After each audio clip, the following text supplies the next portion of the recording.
So pleased to be joined by Dr. Sheahon Zenger. It's been a while since we've had a chance to talk. You've been a busy guy since our spring update, and I know you've been traveling the state and in the country talking to KU fans. Just tell us a little bit about where you've been and what you've been doing. Well, you know, Leaf, that's my favorite thing to do is get out amongst the people. Ironically, I just got back from Emporia last night. Had a chance with Coach Beatty this summer to be all over the state and throughout the nation. Next week it's somewhere else, and a few weeks ago it was Winfield. But this is an opportunity. The spring and the fall updates are a chance to talk to everybody and not just the isolated pockets. Well, why is it so important for you to be face-to-face with as many fans as you can meet? You know, I think that's part of when I got the job years ago, that's one of the things I committed to. I'm a Kansan, native Kansan, very proud of my 3 times in Lawrence, and it's just the way I think we Kansans communicate. It's easier than the written word, it's easier than the computer. You can actually interact more personably with them.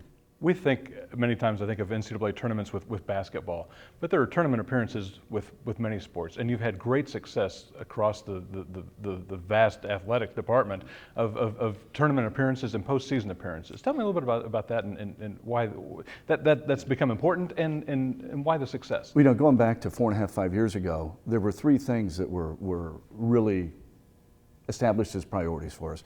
Number one is to protect the brand of men's basketball, the elite status of that sport. That goes without saying for anyone in the Jayhawk nation. Number 2 was to elevate all the other sports. And probably something that our staff is the most proud of right now is the fact that we've had more teams in postseason play in the last 2 years than we have in the last decade. That's across the board. And of course you have a few of those programs then, like volleyball, that have really established themselves at a peak level, women's track and field that won the national championship. And then thirdly, it was to rebuild the football program, which has taken some time. And we've tried that a couple different ways in the last few years, 5 years, but we've got the guy now that I believe the whole Jayhawk nation can solidly get behind and support for a good chunk of time here. All right, we'll get to football here in just a second. The volleyball team got off to an unprecedented start, highest ranking in program history. Horsch is packed now with fans to watch, and I know that must give you a great deal of pride. Well, Ray Bouchard in particular is one of those guys who is a true Jayhawk, you know, a native of Grinnell, Kansas. He and I have some mutual friends going way, way back. He's just the salt of the earth. And those young ladies represent us as well as anyone in this department. Great students, great people skills. If someone hasn't been in Horsch, the atmosphere in there is incredible. The band, I've got to give them a shout out. What they do in that facility is phenomenal. The energy is just off the charts. Your men's golf team just came home with another title. This is the second of the season. You had men's and women's single individual champions already this fall as well. You know what, I know that's not really a spectator sport at the college level for the most part. But golf has been really good at Kansas in the past, and it's important that it be really good again. And both of our coaches have taken us to those levels. The women's golf team just a year ago, a year and a half ago, top 24 in the country. Coach Bermel has taken us from no ranking to just a few weeks ago, 39th in the country and creeping down toward where we want to be. Your women's tennis program recruits internationally now as well, and has really upgraded the talent level on that team and their place in the Big 12. No one recruits harder than Coach Chapman. He's got young ladies coming through my office every week, and I'll say to my staff, there's another tennis recruit, but that's what his challenge and his charge was. You know, we announced just a week or 2 ago, it was approved to build a new tennis facility out at Rock Chalk Park. I didn't think when I got here that we'd be building tennis facilities, but we are, and it just goes in line with what we've been doing for all the other sports. You mentioned football and David Beatty, and you're not into mid-season reviews, but what do you think thus far of the job that your new football coach has done? Well, working with David Beatty is a joy every day. What you see is what you get. He's one of the most authentic, genuine coaches I've ever met. The players love him, the coaches love him, our staff loves him, and I'm finding our fans and our donors love him as well. And that may seem like an overstatement. It's not. He is just a pleasure to work with. But more than that, he's one of the best recruiters in the country, and he's a darn good coach. I get to be at practice. I get to be in the locker room. I wish our fans could be with me behind the doors every day. You come over to this complex, And it feels like a winning program, day in and day out. I had the benefit in my life of being a part of 5 or 6 major college football programs. One of those was one of the nation's largest rebuilds. Another was a startup. This is what it feels like. We've tried it several different ways here in the past. This is what it feels like. It is patience in rebuilding, isn't it? And I know that's hard to come by sometimes, but what does it take to rebuild a football program? Well, a lot of energy. And this staff, Coach Beatty went out and hired guys like himself. And so even before this interview, I just wandered up and down the back hallway, just enjoyed being with those men. The players are in and out of this building and constantly, and well, this is their home. And it's a fantastic building. It's one of the best in the country, a football dedicated facility. The other part of it's recruiting, day in and day out. And starting with the young guys. You're going to take a JUCO transfer here and there, but you've got to build it from scratch. And you've got to start at the beginning and give it time. And, watching 11 true freshmen play every Saturday, I think I heard the number the other day, we had as many as 48 newcomers play on this team, an NCAA record this year. Those guys will be sophomores, and they'll be juniors, and eventually they'll be seniors.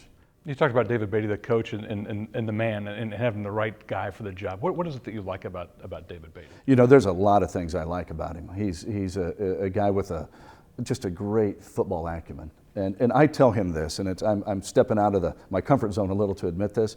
When the search process was going on and the search committee was being drawn to him for certain reasons, some liked him because of his ability to recruit, some his gregarious personality, some the type of offense he would run.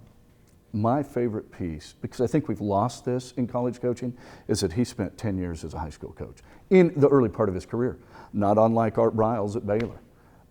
When you see him out on the field, you come to a practice, it's usually easy to find the head coach because they stand out. Right. It's hard to find him. He's in the middle of some pack somewhere coaching somebody with his ball cap on, teaching and instructing. He really has a heart for the kids.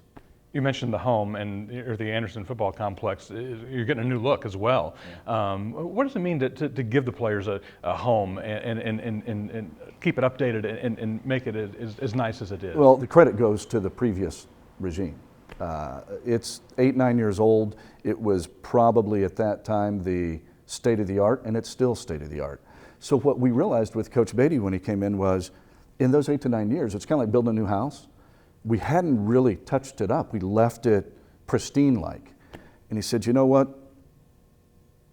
He talked to me and a few of our staff members, said, guys, we need to put some splash in here, some pizzazz, some eye candy. A couple $100,000 later, there's a lot of eye candy. And what I would say to you is, while that pays homage to the John Hadels and the Gale Sayers of the world, we've really focused on the Aqib Talibs, Chris Harris's, Todd Reesings. So as you're in this building and you're a young student athlete, young football player, you're around those who've done it before you. And that was really important to Coach Beatty.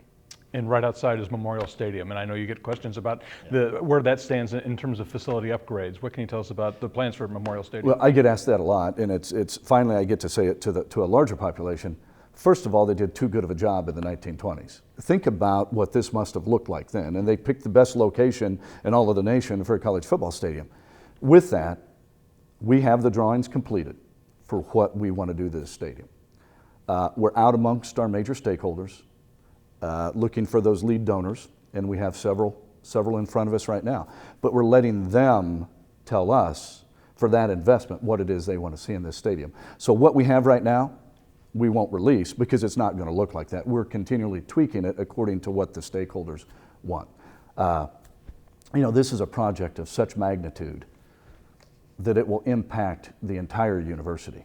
We haven't, in athletics, had a project like this since Allen Fieldhouse in the 1950s. So it's not lost on me and others just how important this will be. We're going to measure twice, maybe 3 times before we cut. This has to be done once and done right. And with that, it'll be all hands on deck. That's partly why in the first 4 or 5 years, we've spent time on a track stadium, a soccer stadium, a softball stadium, tennis facility, the DeBruce Center, the McCarthy Apartments, clearing the deck so that there's only one project in front of us so that everyone knows this is it. Your women's basketball coach begins work with Brandon Schneider. What have you seen out of him so far? You know what? It's ironic. I just happened to be in Emporia last night with our Alumni Association for the Kansas Honors Program, and the folks there couldn't be more excited. I think you're going to see an energy in there that we haven't had for a while. I sneak into his practices from time to time. It's at a whole different level. They push it hard. And so, as an old football coach, I tell him the thing I love the most is I see them rebounding at a whole different level. That's the part of basketball I understand. And I welcome people to come watch. You're going to see a different level of, again, energy and work ethic that you maybe didn't see before on game day out of those young ladies. Got off to a great start at late night, and of course, Bill Self and his team going for a 12th straight conference champion. And that's Wooden-esque. I mean, it really is a remarkable string, isn't it? You know, I tell Coach Self all the time, my job as his athletic director is to stay out of the way unless there's a crisis. And I mean that. They've built something pretty special. And there aren't words to describe what that program's like. The young guys on that team, I would tell people, they've worked really hard in the off season, not just with their on-the-court skills, their off-the-court skills. I enjoy being around those young guys. They're personable, they're affable. I think our fans are really going to enjoy them this year. Dr. Zenger, thank you so much. I always enjoy your updates and appreciate the time. It always goes fast, Leaf. Thank you.